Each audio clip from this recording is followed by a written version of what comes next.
Bonjour à tous. Certains d'entre vous nous ont demandé de vous montrer en fait comment on faisait une récolte. Donc là, on va vous le faire en fait sur quelques ruches. C'est vraiment pour vous quoi. Donc en fait, nous, ce qu'on fait, c'est qu'on utilise des chasses-abeilles systématiquement. C'est-à-dire qu'on va mettre, des chasses-abeilles pour que les abeilles la nuit descendent dans la ruche et qu'on se retrouve avec beaucoup moins d'abeilles dans la colonie. Donc c'est une méthode qui est assez soft pour les abeilles, c'est ça qu'on aime bien. L'inconvénient, c'est qu'il faut la veille avant la récolte, la veille de la récolte, il faut aller sur le rucher et mettre le chasse-abeilles et pour pouvoir récolter le lendemain. Donc la chose importante sur le chasse-abeilles, ce qu'on a constaté, c'est qu'il faut avoir une nuit entre quand vous mettez le chasse-abeilles et quand vous récoltez. Et il faut avoir aux alentours de 14-15 heures pour avoir très peu d'abeilles dans la ruche. Donc ce qu'on a fait hier, donc je vais vous montrer sur une des colonies.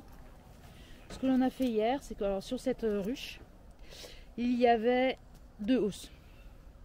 Et ce qu'on a fait hier, c'est qu'on a mis le chasse-abeilles, ici. Et puis on a mis ici une hausse vide. Et ça c'est vraiment important parce que la première fois qu'on a utilisé le chasse-abeilles, on n'avait pas mis de hausse vide. Et là il faut vraiment mettre une hausse vide. Puisque le principe c'est que les abeilles vont descendre avec le chasse-abeilles, ne vont pas pouvoir remonter. Et il faut qu'à ce niveau-là, parce que là on a quand même des colonies qui sont fortes, il y ait assez de place pour que les abeilles puissent s'y mettre. Et s'il n'y a pas assez de place, et ben en fait il y a des abeilles qui restent ici. Donc on va vous montrer ça. On va vous montrer aussi comment fonctionne le chasse-abeilles. Donc là on a vraiment, on a mis hier vers 15 h, on a mis le house vide, le chasse-abeilles et les 2 hausses au-dessus, les 2 hausses pleines. Donc là on va vous montrer en fait, donc on fait ça vraiment rapidement pour vous montrer. Donc on va vous montrer en fait manuellement, parce que là c'est vraiment, on fait ça sur le rucher d'élevage en fait. Donc on va vous montrer ça. Donc là ce qu'ils vont faire, c'est qu'ils vont enlever les 2 hausses pleines. Donc c'est la même configuration que ce que je vous ai montré sur l'autre colonie. Donc ce qui se passe, c'est que, bon ça là on fait ça manuellement, ce qui se passe c'est qu'ils vérifient quand même qu'il n'y ait pas d'abeilles. Et c'est pour ça que Adrien il a quand même une brosse, voilà, parce qu'on n'a pas envie, on fait ça comme ça, nous. Alors c'est bien sûr ça demande un peu plus de temps, mais on préfère. Donc voilà, donc là on récolte. Et puis on va vous montrer après le résultat et le fameux chasse-abeilles. Donc là ce qu'on fait, on a une petite magouille, c'est qu'on met un drap, voilà, pour pas que les abeilles, bon là il a plu ce matin, donc il y a très peu d'abeilles, mais voilà, donc le fameux chasse-abeilles. Donc vous voyez, il n'y a pas beaucoup d'abeilles dedans.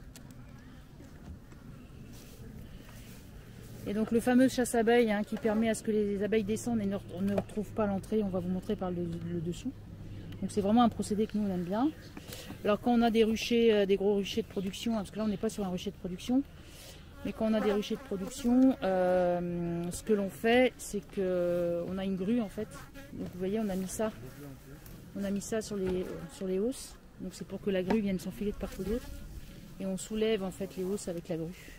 Donc, mais là on est vraiment sur le rucher à la maison qui sert d'élevage. Et sur certaines colonies, on a eu de la récolte. Donc voilà, alors, donc là du coup, Simon va enlever le chasse-abeilles. Donc il va vous montrer. Donc vous voyez, les abeilles sont descendues, donc ça marche plutôt bien. Et le fameux chasse-abeilles avec les 2 entrées qui fait que les abeilles n'arrivent pas à remonter. Donc au bout d'un certain temps, il faut vraiment faire attention, il ne faut pas le laisser trop longtemps, parce qu'au bout d'un certain temps, elles ont bien compris. Alors là, ce qu'on a fait aussi hier, c'est comme on est en train d'extraire, en fait c'était une ruche, c'était une hausse qui avait un peu de miel dedans, enfin du miel sorti d'extraction. Donc du coup, ça a eu tendance aussi à les attirer, donc ça marche un peu mieux. Alors ça c'est pas toujours faisable, mais donc voilà, récolte faite. Donc la méthode chasse-abeille, nous ça nous plaît, enfin on ne fait que ça aujourd'hui.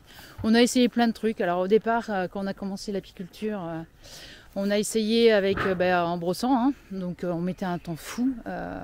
On n'avait pas beaucoup de ruches, donc ça allait. Puis à un moment donné, c'était plus possible de le faire comme ça. Donc après on a fait le souffleur, hein, parce qu'on a, moi j'ai vu ça chez pas mal de pros. Donc ça marche plutôt bien le souffleur. Mais bon, moi ça me plaisait, ça me plaisait moyen en fait. J'aimais pas trop comme méthode. Après, voilà, ça tue pas les abeilles ni rien, hein, c'est pas. Mais bon, puis ça fait du bruit et tout ça. Voilà, moi j'avais pas trop envie. Donc du coup, c'est comme ça qu'on a fait le chasse-abeille. Alors l'inconvénient du chasse-abeille, c'est qu'il y a quand même, faut arriver la veille, porter les hausses, enfin soulever les hausses, remettre les hausses, avoir des hausses vides et revenir faire la récolte. Mais voilà, nous c'est notre façon de. On préfère travailler comme ça. Mais ça prend du. Je pense que ça prend plus. Enfin, ça prend un peu plus de temps quand même que le souffleur. Donc quand on a énormément de colonies, c'est pas toujours facile, mais je connais des pros qui le font aussi avec des gros volumes de colonies. Voilà, j'espère que cette vidéo vous a aidé et franchement le chasse-abeille je le conseille.